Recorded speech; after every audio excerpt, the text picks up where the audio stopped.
तुम्हाला कोणी ससा आणि कासव याची गोष्ट सांगा म्हटलं, सांगू शकाल? नक्की सांगू शकाल. इंग्लिश मध्ये सांगा म्हटलं तर आला ना प्रश्न. याकरता स्टोरी टेलिंग तुम्हाला जर यायला हवं असेल तर स्टोरी रायटिंग तुम्हाला यायला पाहिजे. मग 10 गोष्टी या तुम्ही लिहिल्याच पाहिजे. आणि तसं प्रत्येक गोष्ट 5 वेळा लिहायची बरं का. एकदा लिहायची, म्हणजे अजून इम्प्रूव्ह कशी करता येईल विचार करायचा, इम्प्रूव्ह करायची. वाटलंच तर कोणी शिक्षक बरोबर ठेवा तुमच्या आजूबाजूला. इंग्लिश चांगले असेल लोक ठेवा, त्यांना विचारा की अजून कसं चांगलं करता येईल. To try your level best to improve upon the quality of the story what you have written, and at the fifth attempt the quality of the story written by you should be fantabulous. बरोबर आहे. म्हणजे एसे, letter, story. त्यानंतर news. पाऊस पडत होता, म्हणजे रिमझिम चालू होती, तर इट वॉज ड्रिझलिंग.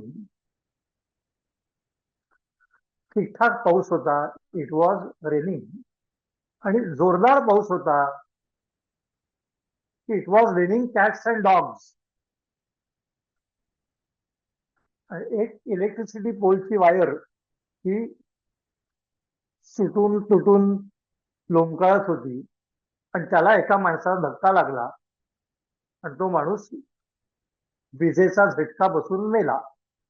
आता विजेचा झटका बसून मेला ते इंग्रजीत कसं म्हणणार? न्यूज लिहिताना ह्या अडचणी येतात. कसं म्हणणार? ही वॉज इलेक्ट्रोक्युटेड टू डेथ असं म्हणणार. हे बघा, मी अजूनही माझं इंग्लिश सुधारायचा प्रयत्न करतो. Always in the process of improving upon my English even at this age as on today. का? So there is no such satisfactory level of English from where it can't be improved. There is always scope for improvement. You need to be on learning curve. There should be an urge of improvement. Then only you will keep on giving justice to your effort of improving your own English.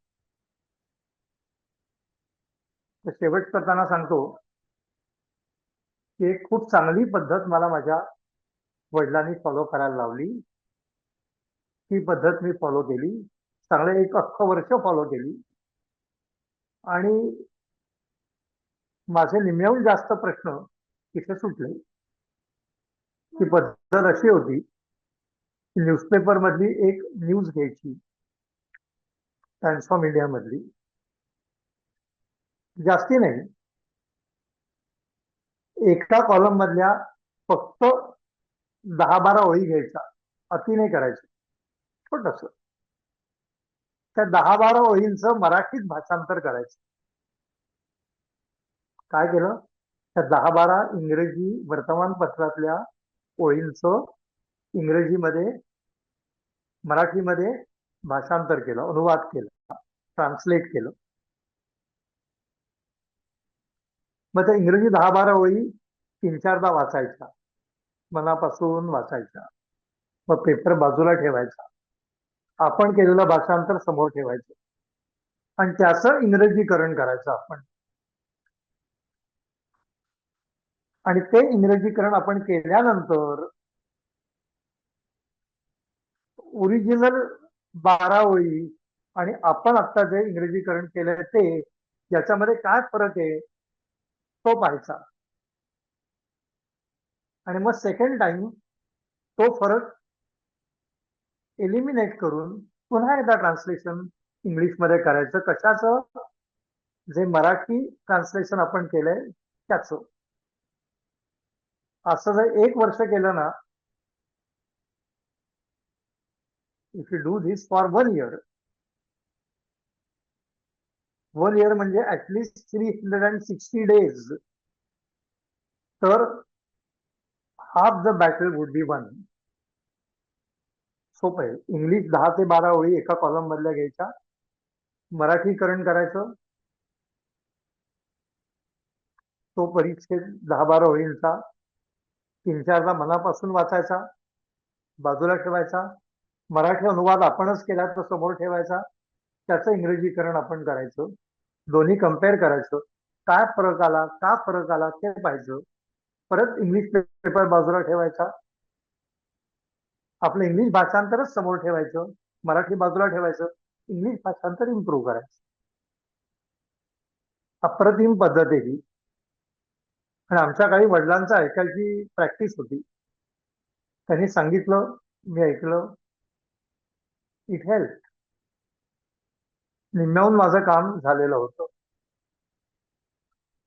उरलेलं काम अपूर्णच राहिलेलं.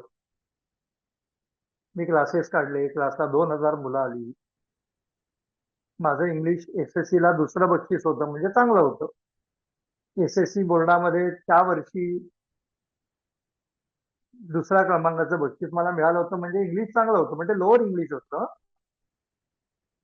मराठी मीडियमची शाळा होती, त्यांना lower English असतं, त्याचं दुसरं बक्षीस होतं. वयाच्या 29व्या वर्षी माझ्याकडे 2000 पेक्षा जास्ती मुलं होती, आणि ती सगळी MCOM MBA ची होती मुख्यत्वे करून. आणि त्यांना एक विषय आला होता शिकवायला, केस स्टडीज इन मॅनेजमेंट.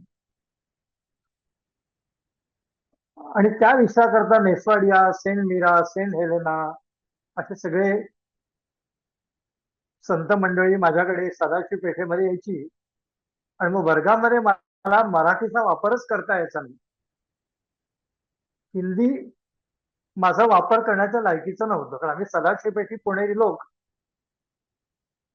हिंदीला द्रौपदी आणि स्वतःला दुःशासन समजतो.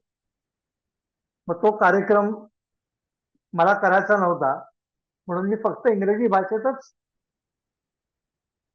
ते लेक्चर द्यायचो. माझं ते इंग्रजी एकदम ग्रॅमॅटिकली परफेक्ट होतं. मला सांगितलं गेलं, कारण पूर्वी ग्रामर हा शब्द उलटा वाचा बरं, GRAMMAR, उलटीकडनं वाचा. राममार्ग, ग्रामर हाच इंग्रजी सुधारण्याचा राममार्ग आहे. परफेक्ट होतं ग्रामर, बिनचूक इंग्रजी होतं. पण ही सगळी Saint Helena, Saint Vincent, Saint Joseph, Joseph नाही बरं का, जोसेफ, हे सगळे लोक एकमेकांकडे बघून हसायचे. माझ्या इंग्लिशला ते लुक्स द्यायचे. मला लक्षात आलं की आपलं इंग्लिश कुठेतरी गणत आहे. आणि परफेक्शनिस्टची वाईट सवय काय असते, मी एका इंग्लिशच्या शिक्षकांना, मला नाव सांगतो तुम्हाला, विलास भट म्हणून दरबारे कॉलेजमध्ये इंग्लिश शिकवायला सर होते, त्यांना बोलावलं आणि सांगितलं की सर, नम्र विनंती आहे, माझ्या केस स्टडीजच्या लेक्चरला तुम्ही बसा आणि माझ्या इंग्रजीमध्ये काय चुका होतात बोलताना नेमक्या त्या मला सांगा. इंग्लिशच्या लेक्चरला त्यांच्या मी बसलेलो होतो, त्यांच्या इंग्लिश बद्दल मला खूप आदर होता. ते माझ्या केस स्टडीजच्या लेक्चरला बसून माझ्या इंग्लिशचं क्रिटिकल अप्रिसिएशन करत होते. आणि ते लेक्चर झाल्यावर म्हणले की हे बघ, चुकत तर तू नाहीस, पण तुझं इंग्लिश की नाही म्हणला, क्वीन्स इंग्लिश आहे, क्वीन्स इंग्लिश. म्हणून ते सगळे सेंट विन्सेंट, सेंट मेलेन मीरा, सेंट हेलेना, संत मंडळी सगळी तुझ्या इंग्लिशला हसत, पण त्यांना किंग्स इंग्लिश हवं असतं. त्यांना म्हणलो मी की मला इंग्लिशचं जेंडर बदलून द्या, शिकवा मला. ते म्हणाले माझं पण इंग्लिश क्वीन्स इंग्लिशच आहे. म्हणले विलास भट सर, पण तुला मी असा माणूस सुचवतो की जो तुला इंग्रजी शिकवेल. सकाळी 7:15 ते रात्री 8:30 मध्ये क्लासेस असायचे. मी रात्री 9:30 ते 11 आमच्या घरापासून 14 किलोमीटर वरती 89 साली 9:30 ते 11 रात्री जाऊन, अल्टरनेट डे 6 महिने जाऊन त्या थोर इंग्रजी शिक्षकाकडनं इंग्लिश शिकलो. आणि पहिल्या दिवशी त्यांनी मला सांगितलं, बेरे म्हणजे क्लासेस तुमचेच ना, you got tremendous response. I said yes, I will charge you any amount of fees. म्हटलं sir please, I don't mind, but at the end of the period for which whatever you teach, my English should be King's English. He said, definitely it will be. But it depends upon your sincerity, dedication, and discipline. 3D approach. Determination, dedication, discipline. I will charge any amount of fees, but only at the end of our session. त्यांनी जे इंग्रजी मला शिकवलं, that was simply amazing. जिथे माझी शेवट झाला होता इंग्लिश शिकण्याचा, तिथपासून त्यांनी सुरुवात केली. त्यात काय काय आलं ते मला चॅलेंज द्यायची की असं एक वाक्य तयार कर की जे कमीत कमी 40 शब्दांचं बनलेलं आहे. 40 शब्दांचं एकच वाक्य, आणि ते वाक्य मला योग्य ठिकाणी थांबत थांबत म्हणजे पॉझेस घेत एका दमात म्हणून दाखव. अशी आम्ही 30 वाक्य तयार केली 6 महिन्यात. त्यातलं एक वाक्य म्हणून दाखवतो बघा. You should never ever constrict upon your manpower planning budget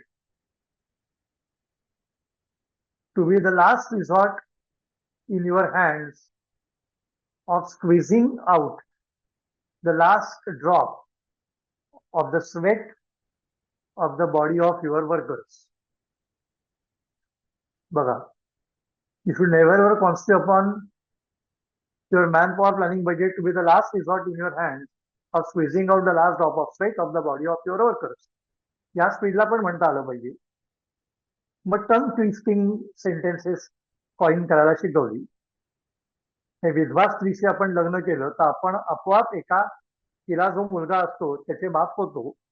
तसं आमच्याकडे अकाउंटन्सीमध्ये चेन होल्डिंग म्हणून कन्सेप्ट आहे की तुम्ही एका कंपनीवरती कंट्रोल ॲक्वायर केला आणि त्या कंपनीचा अजून 3 कंपन्यांवर कंट्रोल आहे, तर त्या 3 कंपन्या पण तुमच्या कंट्रोल खाली येत.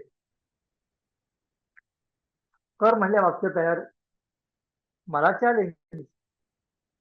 मग वाक्य तयार केलं गेलं की the subsidiary of the holding, the subsidiary of the holding becomes subsidiary of the holding of which each holding is a subsidiary. Tongue twisting sentence.